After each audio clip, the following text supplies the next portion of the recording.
Winning Blueprint presents. It's the Redskins Report. So it's everything Redskins and anything of the sort. That's right, there's nothing here to hide. Skins colors are so bold, man, I wear 'em with pride. So get this Skins Report. Recap of Sunday's game and anything of the sort. Whether it's losses or wins, it's all skins. Come get it. I'm holding down the fort. You know why? 'Cause it's the Redskins Report. Man, can't nobody tell me that, man. I've been watching Redskins football since I was 3. Where were you at on January 12th, 1991? I know where I was at. I was in my room crying because the Redskins just lost to the San Francisco 49ers in the divisional round of the playoffs. That's real. I'm serious. That's real. Man, just tune into the show, man. Just tune in. The Redskins Report. So it is week 7 of the National Football League in the 2012 season.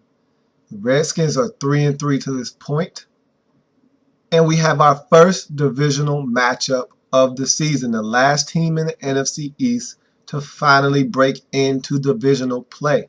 Welcome. This is the Redskins Report Preview Edition, New York Giants, Week 7. I'm your host, Lou. Thank you for joining me.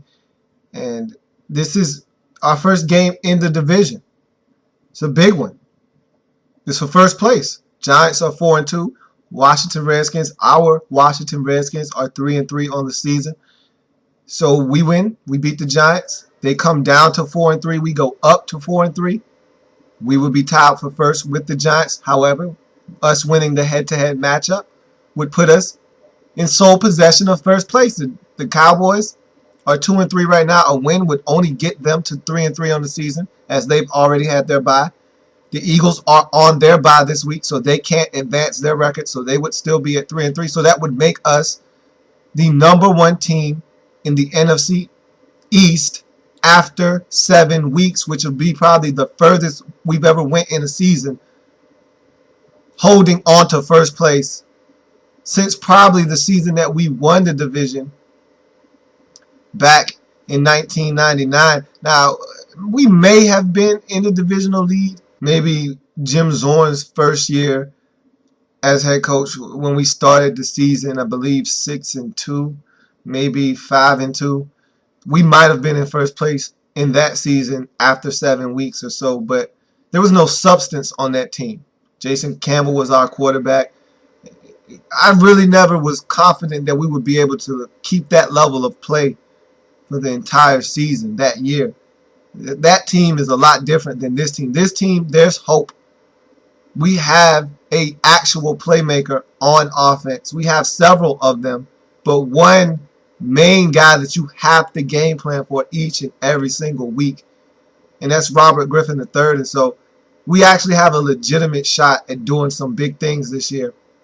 Again, I take it one game at a time because coming into the season, and I have not changed my stance on this, even with some of the performances that we've put together, even with some of the things that the defense is doing. I came into this season saying that we were a 7-9, 8-8, 9-7 football team. Said it was a +1 either way. We're an 8-8 team, plus or minus 1 in either direction. You know, -1, you're 7-9, +1, you're 9-7. Either way, I don't know if we're going to get into the playoffs. I don't think 9-7 is going to be good enough to get you a ticket to the dance this year. But we'll see. I mean, it's a long season. I don't like looking that far ahead in the future. You never know what can occur from between now and the end of the season. So it's a lot of football left to be played. I take it one game at a time, and this week's matchup sees us going against the New York Giants on the road in the division. First time family business is being conducted by the Redskins in the 2012 season. So let's focus in on this football game. The Giants were a team up until last year. They're scared the hell out of me. I hate playing the Giants. We struggle when we go to New York. Some of our worst defeats have come at the hands of the Giants. We all remember the swinging gate play. That was a terrible season in itself. That was probably the low light of that season. Hard to argue with that being the low light of that season, but I tell you what, that Kansas City Chiefs game in that season comes really damn close. But again, the Giants have been a team that really has struck fear into my heart. I'm not afraid of any team in the NFC East except the Giants. For some reason, I always feel like I can go into Philly and get a win. We've done that before. We did it with McNabb. We've done it with Jason Campbell. We've went into Philadelphia and gotten wins before.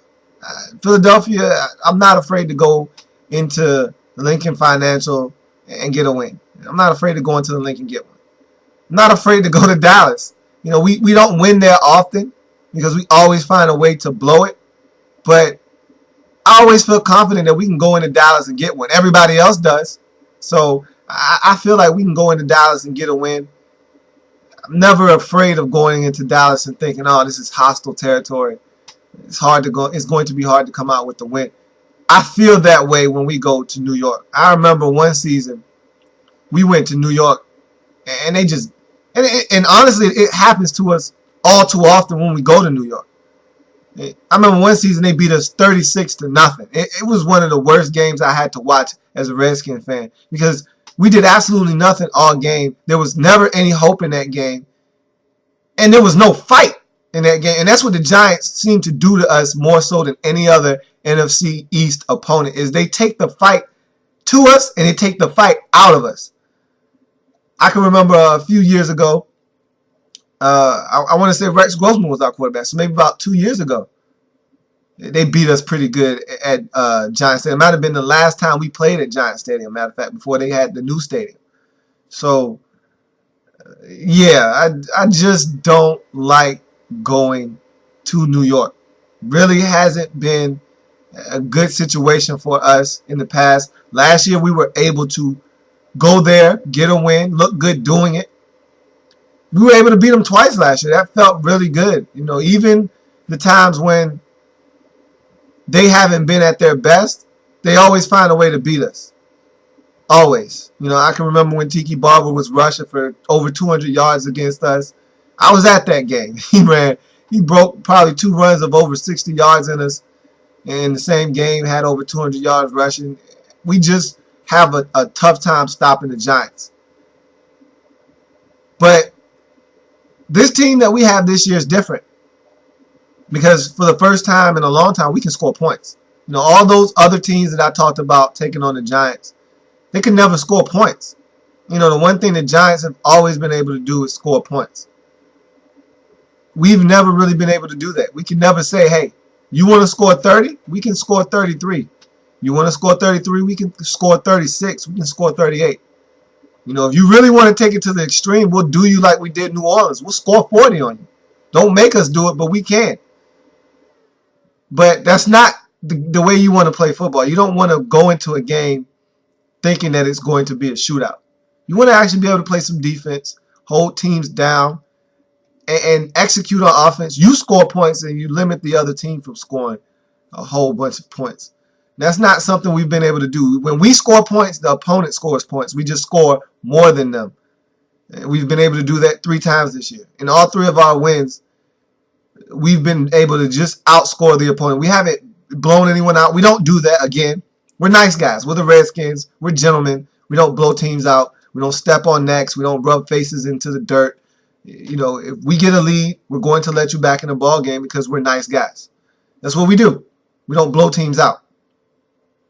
So what we have to do against the Giants is we have to find a way to limit that Giants offense. And look, Eli Manning has only been sacked 5 times this season. Okay? So that's best in the National Football League. No one even comes close. 5 sacks that offensive line of the Giants has given up this season. So what that says to me is, A, they're protected, and B, he's getting rid of the football. He's making smart decisions with the football. I always loved playing against Eli Manning of all the quarterbacks in the NFC East because he was the only one you knew where you could find him. He's going to be behind the center. He's not running anywhere. He's not going to do anything special behind center.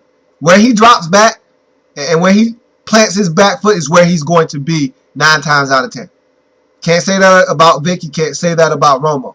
You don't have to worry about him extending plays for the most part. Where he is where he's going to be. Always good to know you can find a quarterback where he's supposed to be.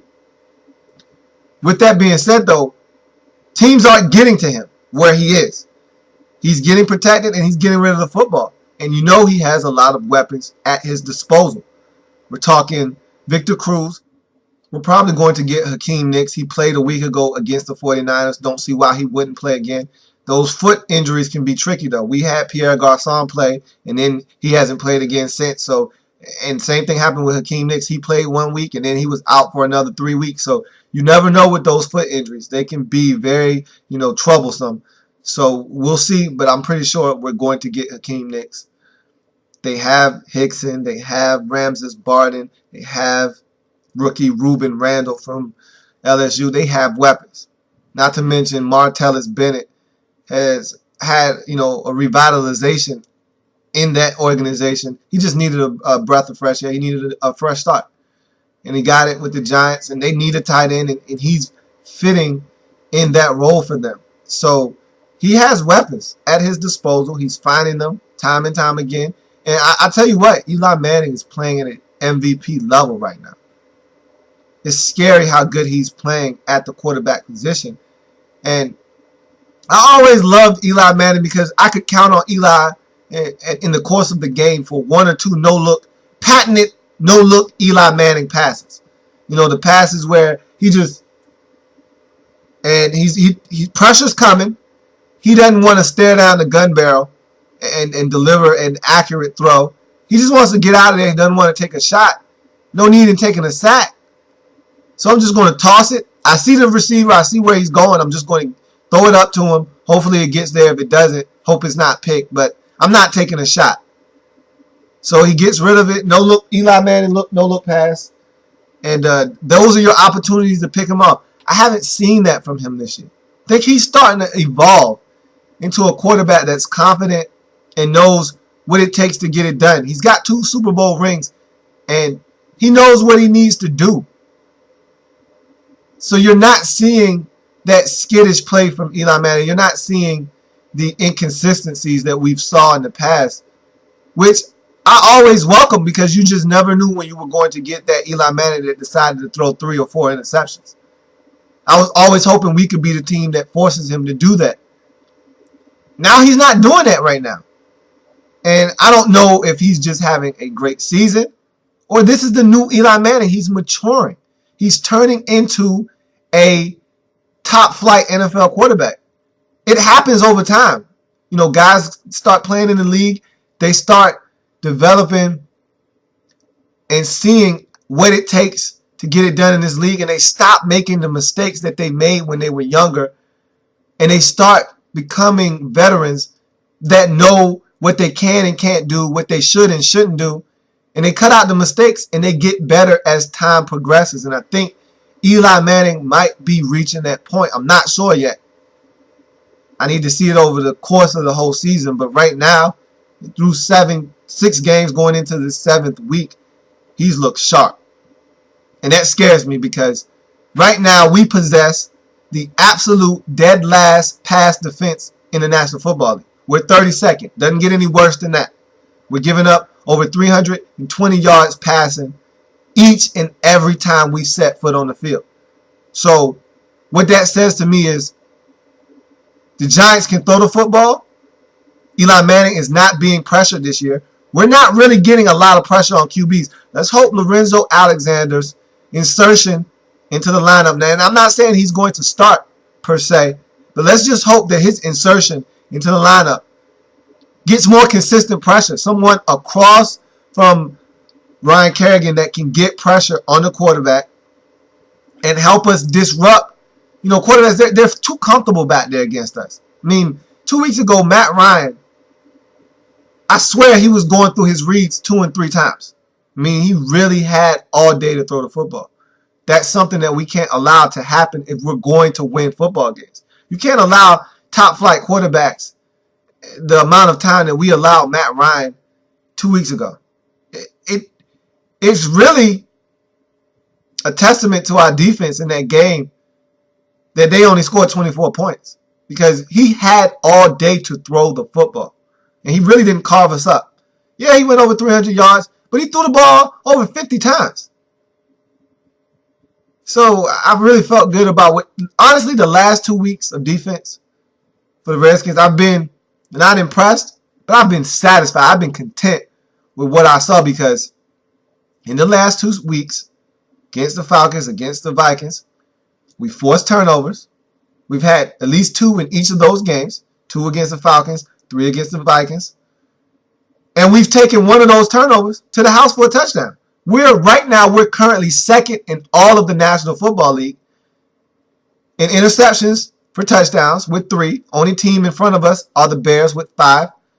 And we're second in the league with touchdowns overall on the defensive side of the ball. We have 4, a fumble, Josh Wilson against the Rams, and then 3 interceptions for touchdowns. Of course, Kerrigan against the Falcons. You've got Rob Jackson against the Cincinnati Bengals. And then you've got Madu Williams a week ago against the Minnesota Vikings. So we have 4 touchdowns for scores on the defensive side of football. Only team better, of course. Again, Chicago Bears have 5 interception returns for touchdowns. So we're getting it done on the defensive end. This is something that I have been waiting for years. The Redskins to actually force turnovers and do something with those turnovers.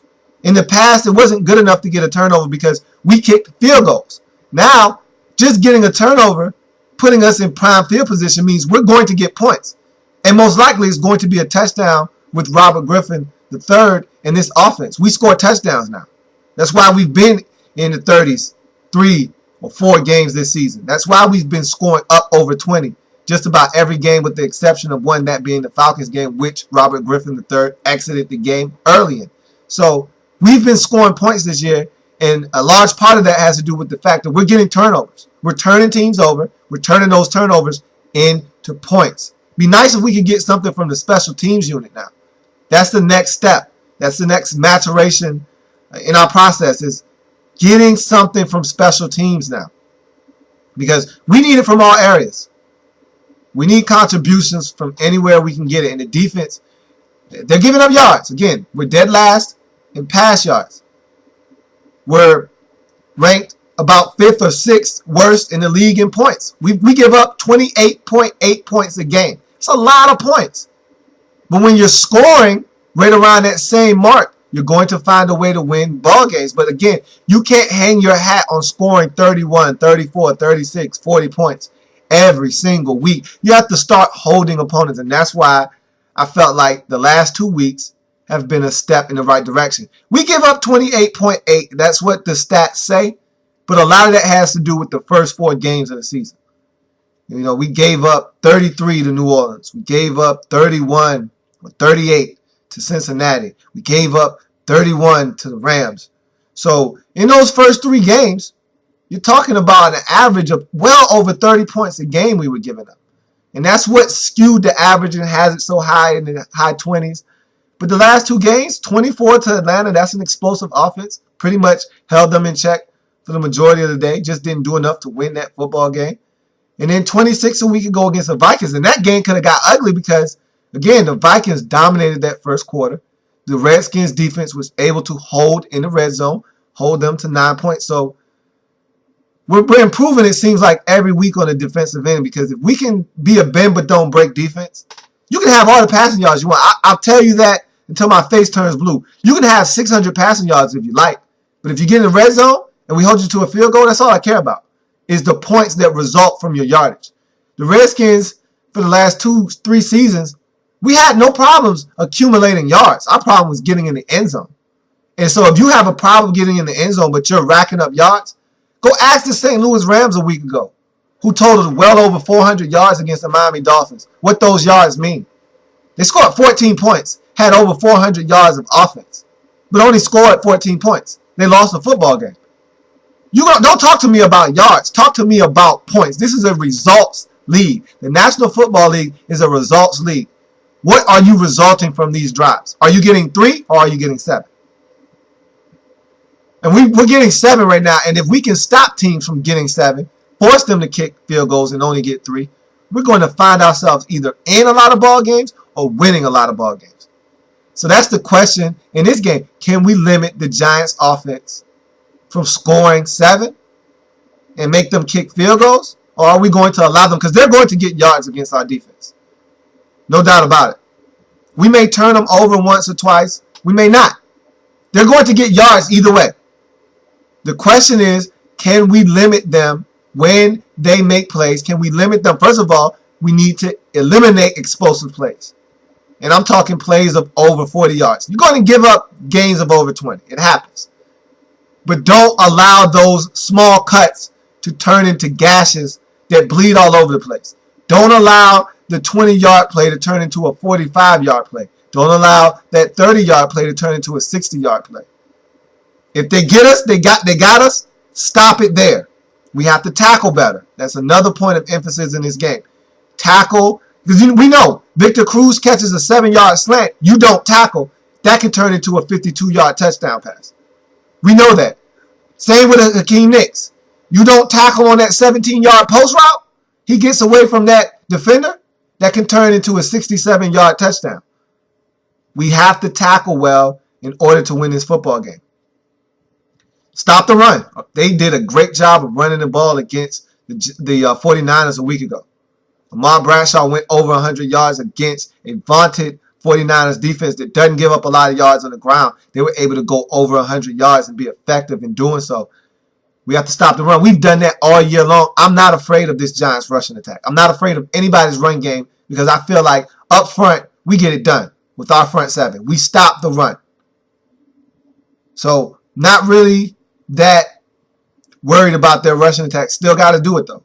It's one thing to say it, another thing to do it. We got to go out and stop the run. I think we will. We can't allow Eli Manning to eat us alive, though. We have to get pressure. And again, if there are opportunities there for turnovers to be forced and created, got to take them. Can't afford to let those slip, especially on the road. We're not home this week. Can't afford to fall behind early. Can't afford for the offense to come out and be stagnant early in this football game and allow the Giants to have opportunities to score because unlike the Vikings, this Giants team can score points. Ask the Tampa Bay Buccaneers, can they score points? They can score points with the best of them. So if you want to give them early opportunities to be in our red zone in the football game, early on, we're going to be in trouble. Have to get off to a faster and a better start. So I think that we have a legitimate shot of winning this football game. Again, every single time we play a game, I think we have a shot to win. Couldn't say that in past seasons. Couldn't say it. Didn't feel confident saying that. But I do now. I feel like every time we set foot on the field, as long as Robert Griffin III is at the helm, we have a shot. Because we have a legit playmaker on offense. Someone you have to stop. And if you can't, we're going to light you up. We're going to put 30 plus on the scoreboard if you can't figure out what we're doing on offense. If you can't get a hold of them. Yeah, you got guys talking trash. You got JPP saying, hey, don't bring it to my side. Well, it's coming your way. You know, now I'm not asking Robert to test you guys. We know you're athletic. We know you're freaks out there. Not asking, but it's coming your way eventually. What you going to do when it does? I expect Trent Williams to hold up his end of the bargain. He's elite now. I will argue with anybody that tells me otherwise. Trent Williams has finally started to live up to his draft status. He's elite now. I expect Trent to hold it down. They might get him once. Everybody gets beat once or twice during the course of the season. But again, it wouldn't surprise me, wouldn't shock me at all if we hear nothing out of that left side. Now, if they go over there with Tyler Columbus and they work him, all right, look, it's Tyler Columbus. Take it with a grain of salt. Okay? But again, I don't expect to have that much noise coming from that left side. I really don't, because I feel like Trent's going to hold it down. So we're going to see what kind of wrinkles we throw in. If we're going to use Banks in that triple option this week, are we going to use the fake read option, play pass to Fred Davis? I'd like to see us work, off of that a little bit too. Go down the field. I want to see us push the ball down the field to Aldrick Robinson, to Santana Moss. Use the speed that we have to get behind the set, because they're looking for the intermediate stuff, because we were picking teams apart the last couple of weeks with the intermediate stuff. Let's try to go up top with Aldrick Robinson, Santana Moss, and even Josh Morgan. I'd like to try him deep too, because I think he's actually a better guy to go and high point the football and make a play on it more so than Leonard Hankerson. I'm done with the Leonard Hankerson deep ball. Okay? I want y'all to chill with the Leonard Hankerson deep ball. I'm not a fan of that. Let's try somebody else back there because, again, I don't think that's Leonard Hankerson's strength. We have to run the football. Keys to the game for us, run the football. That's what we do. We're one of the best in the league at it, and I think we need to continue to do that. Run the football, whether it be Robert Griffin III, whether it be Alfred Morris, whether it be Evan Royster. I don't care who it is. Run the football. Be effective. The Giants can be ran on. Okay, this isn't a world beater defense. They can be ran on. We watched the Eagles just 3 weeks ago on Sunday Night Football destroy the Giants on the ground with the cutback running game. We can do the same thing. We can run the football on these Giants. They can be had in the run game. They can be passed on. We saw Tampa Bay light them up early on in the season. The Giants can be passed on. What we have to do is protect Robert Griffin III, give him time to go through his progressions and his reads so he can make the smart decision. And if it's not there, he can tuck it and run. Protect him. The best way to protect him is with a good, solid run game. We do that, I think we'll be in business. Force turnovers. This New York Giants offense is very explosive.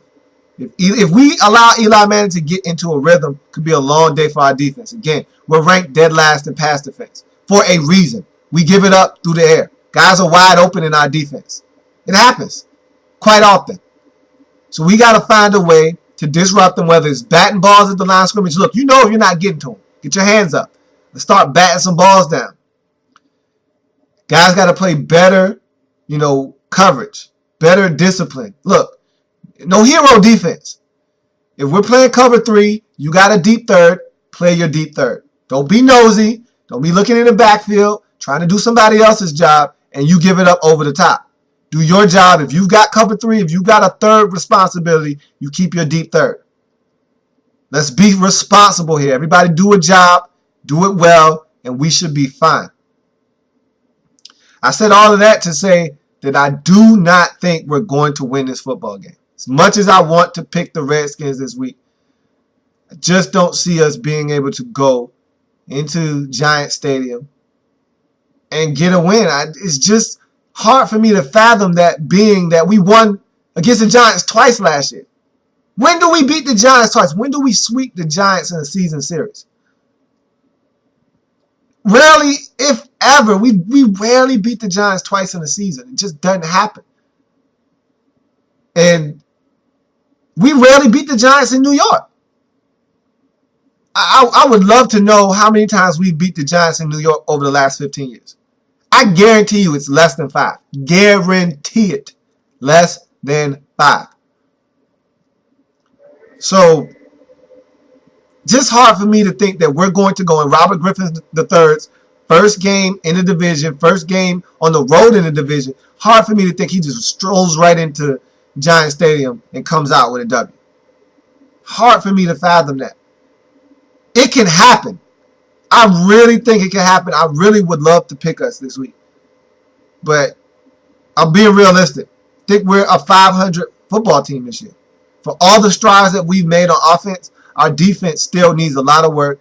And I think that's going to be our undoing in this game, is the fact that we're going to get into a shootout reluctantly with the Giants, and I don't know if we're going to be able to win this shootout. That's the problem with a shootout. It's a crapshoot. You win some, you lose some.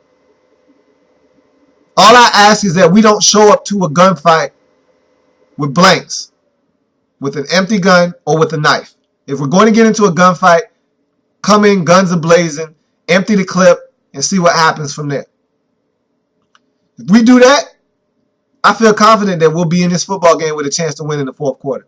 If we're able to limit Eli Manning and that Giants offense, I think we'll be in the game in the fourth quarter with a chance to win. If we don't turn the football over, even if we don't get any turnovers, if we ourselves don't turn the football over, I think we'll be in a football game in the fourth quarter with a chance to win. But these are a lot of ifs. We haven't had an egregious turnover game yet. Knock on wood, but I think one of those are coming. One of those is on the horizon. Let's hope I'm wrong and we don't have an egregious turnover game. Maybe we're just a very responsible team with the football. Let's hope that's the case. Because there hasn't been too many games where we've had over 1 turnover this season. We don't turn the football over for the most part. Robert Griffin III only has 2 interceptions on the season. Alfred Morris doesn't have a fumble yet. Another knock on wood moment. He almost fumbled a week ago against the Vikings. That was a tough hit he took from Antoine Winfield, first play of the game. But he held on to the football. That's what I love about Alfred Morris. He runs hard, but he holds on to the football. So we don't fumble the football. We don't throw interceptions. We are a very cautious team with the football, and that's good. That's what you want to do, especially when you're going on the road. We're able to not turn it over. We're going to be in the game in the fourth quarter with a chance to win. How will this defense hold up in the red zone? That's my question. Will we give up big plays to this Giants offense? That's another question I have. Can we keep them out of the end zone? If we do that, no doubt in my mind we can beat this Giants football team. Because on offense, I feel like there's not a team in the league that can stop us. We stop ourselves with penalties, bad execution. We stop ourselves. Most teams don't stop us when we get into the meat and potatoes of our offense. So, as much as I want to pick the Redskins this week and say that we're going to elevate our record to 4-3, take the lead in the NFC East, and really give ourselves a chance to win this division, I just can't do it. I can't bring myself to do it because how many games are we going to continue to get 2 and 3 turnovers? Are we that team this year? Are we the Saints from 2-3 years ago? Are we the 49ers from last year? Are we one of those teams that just get turnovers in bunches? I'm not buying that yet. I'm not sold on it. I'm a Redskin fan. I've been preconditioned to assume the worst, hope for the best. And so we've been conditioned to think that way. Everything for us is always too good to be true. It's like someone handing you, a $100 bill and saying, here, it's yours, take it. And you're like, okay, what's the catch? What are you giving me this for? We're getting all these turnovers, and I'm saying to myself, okay, when's the bottom dropout? What's the catch? Right now, the catch is you're getting turnovers, you're scoring points off of these turnovers, you're being very productive in that turnover department, but you're giving up a lot of yards and you're giving up a lot of points, and that's the kicker. You can give up all the yards you want, but when you give up points, that's where you have a problem. And right now, the kicker is, hey, we're getting turnovers.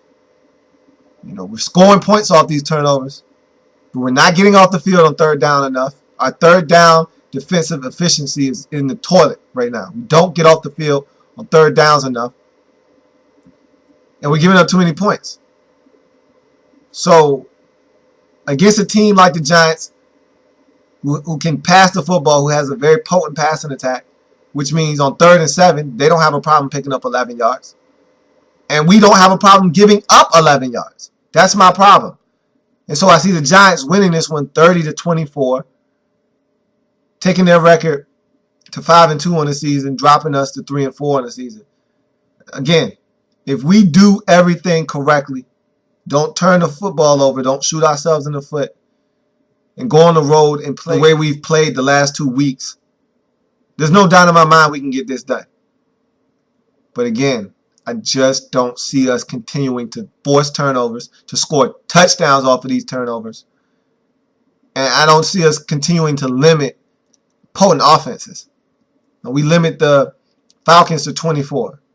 The Vikings are not a potent offense. They got 26 on us. How often can you keep doing this, giving up points to teams who aren't explosive? And then how many times can you hold down teams that are explosive? Keep in mind, we were at home the last 2 weeks. We're going on the road now. So we'll see. We'll see. Again, I hope I'm wrong, but I just don't have a good feeling about this game. And again, of all the teams in the NFC East, the Giants scare me the most. And that's going to do it for this edition of the Redskins Report, preview of the New York Giants Week 7 matchup. I'm your host, Lou. I thank you for joining me. And again, as always, I'm a Redskin fan, etched in burgundy and gold. My Redskin spirit will never die. My Redskin spirit will never fold. Let's go get a W, fellas. Let's go get a W. And as always, hail to the Redskins. I'm out. Go get them. The Redskins Report.